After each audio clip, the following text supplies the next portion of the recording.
Hi guys, এত গরম পড়েছে তাই আজকে একটু কোল্ড কফি বানাচ্ছি।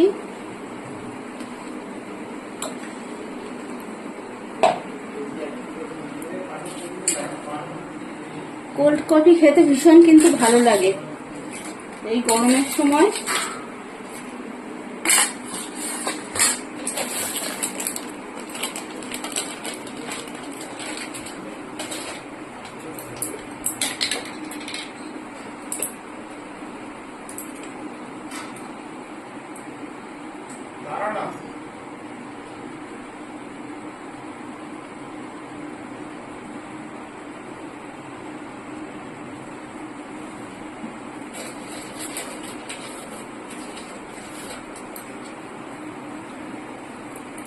তোমরা কে কে খাবে চলে আসো, আমার কোল্ড কফি রেডি হয়ে গেছে।